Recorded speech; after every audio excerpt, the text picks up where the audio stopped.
सभी साथियों को मेरा नमस्कार, स्वागत है आप सभी का आज 8 अगस्त के जनसत्ता विश्लेषण में। आइए शुरू करते हैं आज का जनसत्ता विश्लेषण बिना किसी देरी के। प्रथम पृष्ठ पे दुखद खबर है, 100 ग्राम अति भार होने के कारण विनेश फोगाट हमारे बेहतरीन खिलाड़ी को जीत नहीं मिल पाई है और अब उन्होंने संन्यास भी ले लिया है। इसको लेके पैरिस ओलंपिक में सब लोग आश्चर्य में हैं, मगर अब यही सत्य है। हालांकि प्रयास करे जा रहे हैं अंतर्राष्ट्रीय बॉडीज़ के साथ मिलके कोई रास्ता निकाला जाए, कोई गुंजाइश हो उसके लिए भी। बाकी हमारे माननीय प्रधानमंत्री जी और विपक्ष के नेता राहुल गांधी जी ने इसको भी संज्ञान में लिया और अपनी अपनी बातें ट्वीट करी। हम अपने संपाति की ओर बढ़ेंगे और आज संपाति की शुरुआत हो रही है कल्पमेधा के इस अनमोल वचन से। क्रोध मस्तिष्क के दीपक को बुझा देता है, इसलिए हमें सदैव शांत और स्थिरचित्त रहना चाहिए। ये कहे है इंगरसोल साहब ने। आज का पहला लेख है कुदरत पर कहर बनता मानव निर्माण, और यह लेख लिखा है कुशाग्र राजेंद्र जी द्वारा। एक अध्ययन के अनुसार पृथ्वी पर मानव निर्मित वस्तुओं का वजन धरती पर मौजूद सभी जीवित प्राणियों के वजन के बराबर हो चुका है।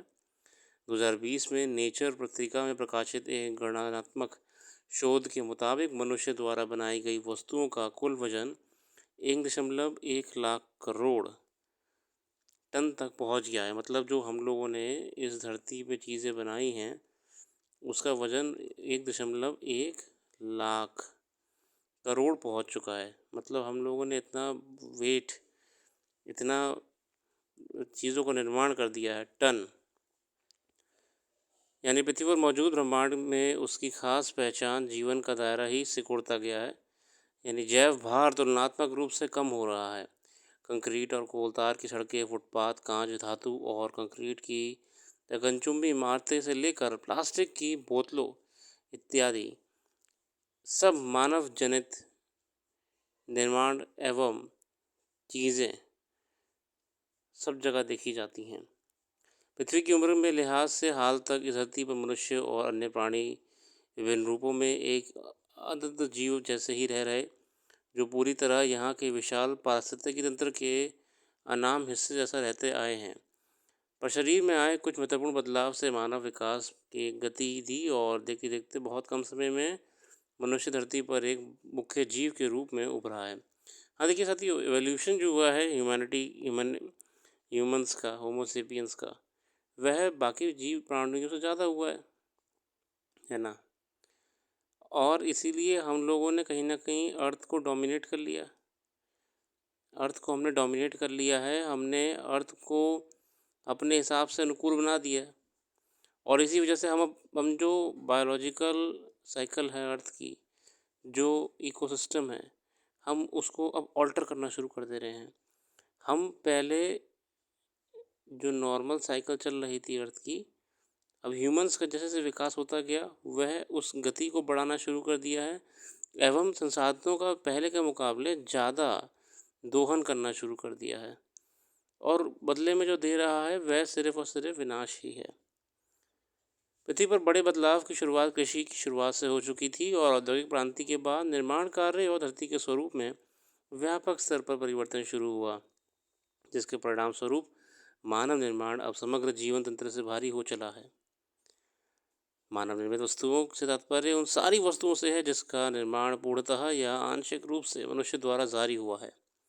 इसमें कुछ पूर्णतः नई वस्तुएं शामिल हैं जिनका आविष्कार मनुष्य ने किया है, जो पहले धरती पर अस्तित्व में ही नहीं थी। प्लास्टिक, पॉलीमर्स वगैरह वगैरह बहुत चीज़ें, रसायन, केमिकल्स वगैरह हमारे बनाए हुए हैं, है ना। मतलब अभी मौजूद हर व्यक्ति के निमित्त लगभग 1 टन तक प्लास्टिक इस धरती पर बन चुका है। हालांकि प्लास्टिक का कुल वजन मानव निर्माण का मात्र 1% है, फिर भी एक अनुमान के मुताबिक धरती पर मौजूद कुल प्लास्टिक का वजन सारे जानवरों के वजन का 2 गुना हो चुका है। अब ये देखिए कि हमने जितनी चीज़ें बनाई हैं धरती पर आज तक, उस पूरी पाई चार्ट में सिर्फ 1% कॉन्स्टिट्यूट कर रहा है प्लास्टिक। और जब 1% है प्लास्टिक, तो हमने कितनी त्राहिमाम मचा दी है, आप देख ही रहे हैं। प्लास्टिक से कितना दिक्कत हो गया शहरों में, गार्बेज का प्रॉब्लम होने लग गया है ना। हमने प्लास्टिक को इस हद तक फैला दिया है कि ओशंस में माइक्रोबीड्स, माइक्रोपेलेट्स के रूप में अब वो जानवरों के अंदर भी पाई जा रही है प्लास्टिक, जबकि अभी सिर्फ 1% पे है प्लास्टिक हमारे पूरे बनाए हुए प्रोडक्ट्स के। सोचिए जितना इतना ही बढ़ता जाएगा हम कितना नुकसान कर देंगे इस पृथ्वी को। पिछली सदी मौजूदा तुलनात्मक अध्ययन के लिए मानव निर्मित वस्तुओं के साथ जीवन के सभी रूपों के वजन का अनुमान परोक्ष रूप से किया गया, जैसे पेड़ पौधे, जीव जंतु, फफूंद, बैक्टीरिया इत्यादि। आधुनिक मानव विकास के कालक्रम को 3 प्रमुख कालखंडों में बांट कर समझा जा सकता है। पहला, जब कृषि का विकास हुआ और मानव बसावट बसी, सभ्यता का विकास हुआ। दूसरा, जब मशीनों के इस्तेमाल से बड़े पैमाने पर उत्पादन होने लगे। और तीसरा, सूचना और ज्ञान क्रांति हुई और मानव एक अदद संसाधनों के बड़े पैमाने पर उपभोग करने की इकाई बनकर रह गया है। अरे ये कितना अच्छा इन्होंने एवोल्यूशन बताया है।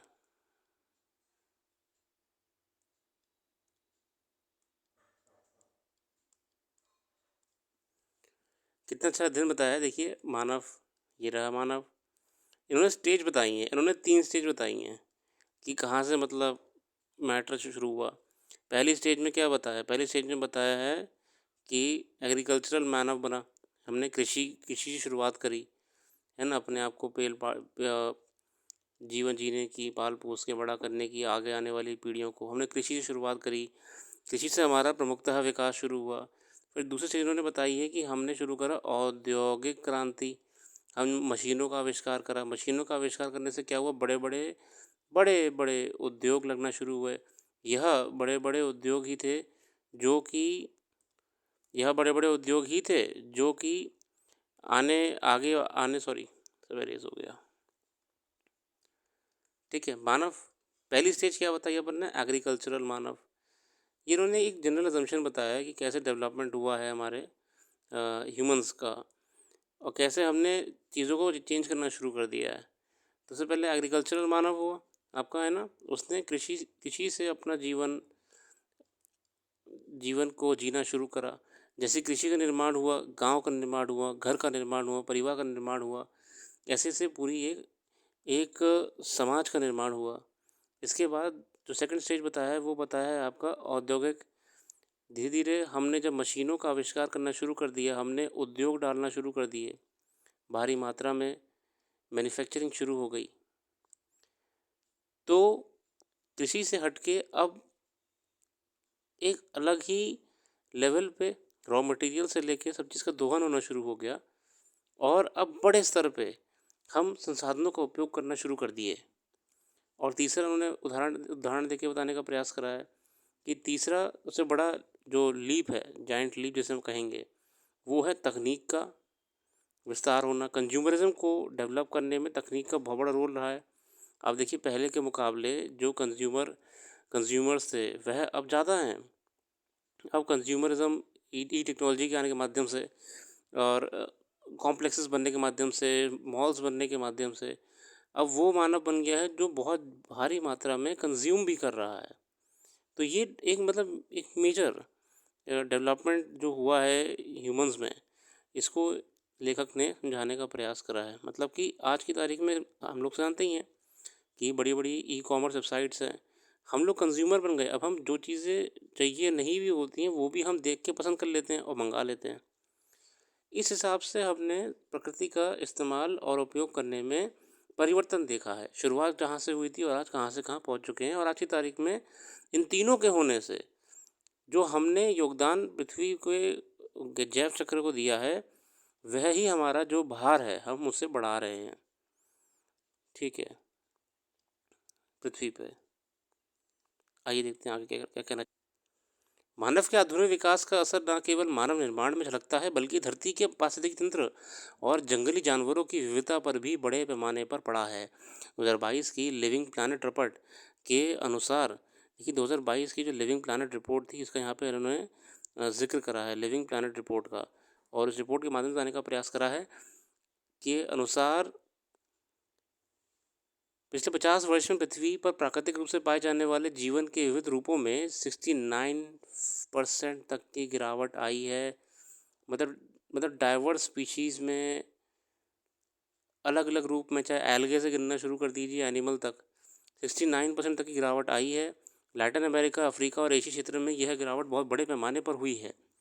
पिछले 100-125 साल ही जंगली जानवरों का वजन मनुष्य और पालतू जानवरों के मुकाबले 70% से घटकर मात्र 4% तक रह गया है। देखिए, यहाँ जो वजन की बात कर रहे हैं ना, इसे आप वेट मत समझना। मतलब जो वजन होता है 40 किलो 50 किलो, ये वजन है। आप जब इन्वायरमेंट पढ़ोगे, है ना, इन्वायरमेंट जब आप पढ़ोगे तो उसमें आप समझ जाओगे हम यहाँ पे कौन सी वेट की बात कर रहे हैं। ये वेट वो है जो हम पृथ्वी पर डाल रहे हैं, जो कंट्रीब्यूट हम लोग कर रहे हैं, कि हम कितना संसाधन ले रहे हैं पृथ्वी से, और हमारा यहाँ पर रोल क्या है, हम उस वजन की बात कर रहे हैं, है ना। अब हमारा वजन बढ़ता जा रहा है इस सिस्टम में, इन्वायरमेंट में। डिटेल में आपको कभी इन्वायरमेंट में बताएंगे, मगर फिलहाल ये वजन वाला वजन नहीं है जो वेट वाला होता है, ये वजन है इन्वायरमेंटल इम्पैक्ट वाला वजन। ठीक है, 17% से घटकर 4% तक रह गई है। यह प्रवृत्ति समुद्र की जैव विविधता में भी दिख रही है। एक अनुमान के अनुसार पृथ्वी पर मनुष्य का वजन 39 करोड़ मेट्रिक टन है।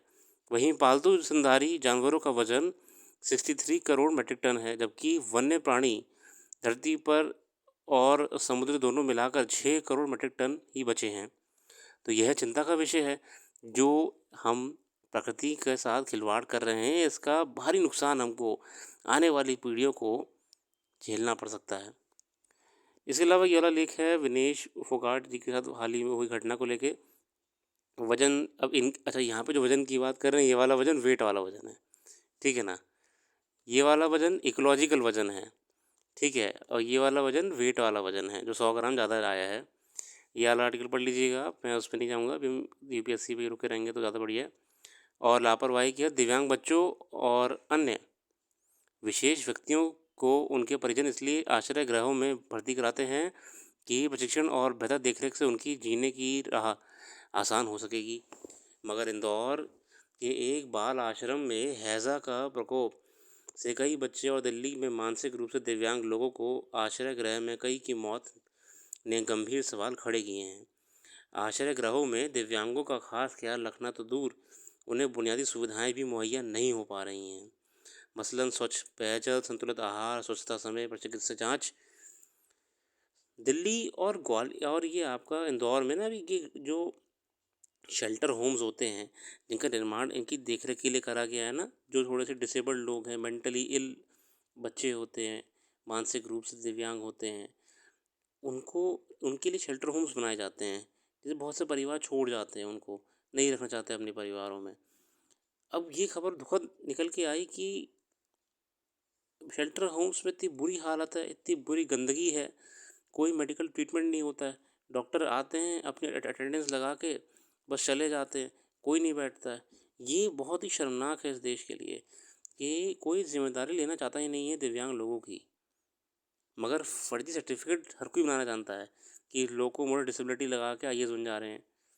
यहाँ जहाँ पे धरातल पे ज़रूरत है हमें ध्यान रखने की मानसिक रोगियों की और ऐसे दिव्यांग बच्चों की, यहाँ कोई ब्यूरोक्रेट, कोई आईएएस अधिकारी नहीं आ रहा सामने।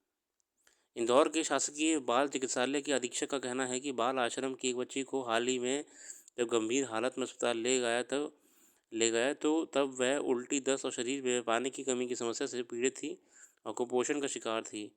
चिकित्सकों को तमाम कोशिश के बावजूद उसकी जान नहीं बचा पाई सकी। जांच के दौरान इंदौर के आश्रम में क्षमता से अधिक बच्चों की भर्ती किए जाने, उनका चिकित्सीय रिकॉर्ड ना रखे जाने और रखरखाव संबंधी गड़बड़ियों का खुलासा हुआ था। जांच रिपोर्ट के बाद प्रशासन ने इस आश्रम के कुछ पदाधिकारियों की सेवाएं समाप्त कर दी, लेकिन सवाल है कि क्या ऐसे समस्या पूरी तरह हल हो जाएगी। दिल्ली के आशा किरण आश्रय गृह में मौतों का मामला अब न्यायालय के समक्ष में है। साथियों, हमें ये जिम्मेदारी समाज की है और तंत्र की है। उनको ये सुनिश्चित करना चाहिए कि जो अपना ख्याल नहीं रख सकते हैं उनका ख्याल रखा जाए। बुरा लगता है ऐसी खबरें पढ़ने के बाद, दिल को आहत पहुंचता है। आगे अंतर्राष्ट्रीय खबरों में अभी हमारी माननीय महामहिम राष्ट्रपति जी न्यूजीलैंड के वेलिंगटन पहुंची हैं आज, और अभी से पहले फिजी थी। राष्ट्रपति द्रौपदी मुर्मू बुधवार को नाडी स्थित श्री शिव सुब्रमण्यम स्वामी मंदिर गईं और पूजा अर्चना की। वहां प्रशांत क्षेत्र में सबसे बड़ा हिंदू मंदिर है। मुर्मू फिजी के राष्ट्रपति विलियम मेवलील केटो निवेरे के निमंत्रण पर 5 से 7 अगस्त तक फिजी के दौरे पर हैं। आप ये नाम याद कर लीजिए।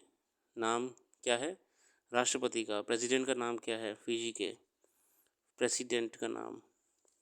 ये है विलियम मेवलीली कैटिनेवरे, है ना, WMK, राइमिंग याद रहेगा, WMK। कहाँ के राष्ट्रपति हैं? फिजी के राष्ट्रपति हैं। फिजी लगभग भारतीय लोग थे जो माइग्रेट करके वहाँ पे मजदूरी के लिए ले जाया गया था उनको, और वो लगभग भारतीय लगेंगे आपको वहाँ पे। मिनी इंडिया भी कहते हैं फिजी को। एशिया के खेल जगत में खबरों का अध्ययन कर लीजिएगा। बाकी जो भी करंट अफेयर्स यहाँ पे हम डिस्कस नहीं कर पाए हैं वो वेबसाइट पर डाल देंगे। वेबसाइट का लिंक डिस्क्रिप्शन में मौजूद है। अपना कीमती समय देने के लिए बहुत बहुत धन्यवाद। आपका दिन शुभ हो। कल फिर आएंगे नई वीडियो के साथ। और बांग्लादेश की नए प्रधानमंत्री बनने वाले हैं उन नोबेल प्राइज़ विजेता यूनुस, जो कि 84 साल के हैं, 84 ईयर्स के हैं, उनको चुना गया है। और बहुत जल्दी नई सरकार बनेगी भी, अंतरिम सरकार का गठन होगा। और कुछ अच्छी खबरें भी बांग्लादेश से आ रही हैं, जिसमें युवाओं ने मोर्चा उठाया व्यवस्था को सुनिश्चित करने का, ठीक रखने का। यूट्यूब पे कई वीडियो आ रही जिसमें दिखाया कि कैसे बांग्लादेश के युवा ट्रैफिक मैनेज कर रहे हैं और जगह जगह पे चीज़ सफाई कर रहे हैं। सरकार तो है नहीं अब, तो वो लोग मैनेज करने में मदद कर रहे हैं। तो ये भी एक अच्छी खबर है। युवा शक्ति और युवा पावर जो है वह आप उसकी वैल्यू नहीं कर सकते आप, मतलब वो लिमिटलेस है। अगर युवा को अपनी ताकत के साथ हो जाए तो वो हकीकत में समाज में और संसार में बहुत ही सकारात्मक परिवर्तन ला सकता है। इसी के साथ आज का वीडियो समाप्त करते हैं। कल फिर आएंगे नई वीडियो के साथ। Thank you.